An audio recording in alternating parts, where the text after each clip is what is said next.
El pont de la Puríssima s'ha tancat amb una única víctima mortal.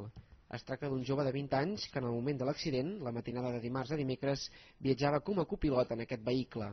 El cotxe va sortir de la via quan circulava per la C13, a l'altura de Vallfogona de Balaguer, a la Noguera. El conductor va resultar ferit lleu. Tot i aquest accident, aquest ha estat el pont més tranquil dels últims 5 anys pel que fa a la mortalitat. L'any passat, sense anar més lluny, van morir 8 persones. D'altra banda, aquest dimecres tampoc es van registrar grans retencions a la xarxa viària catalana. La majoria de persones ja havien tornat dilluns. La gent ha fet vacances una mica més curtes. També recordem que ja tots els centres comercials estaven oberts, totes les ciutats, per tant, doncs, també molts conductors, sobretot l'àrea metropolitana, doncs, han aprofitat per anar de compres, no? I per això avui doncs, també és un dia doncs, amb menys mobilitat que no pas el dilluns. Els únics problemes que es van registrar dimecres van ser els 10 quilòmetres de retenció a la C14, entre Ribera d'Urgellet i Organyà. A data d'avui s'han registrat un 8% menys de morts a les carreteres catalanes que tot l'any 2009.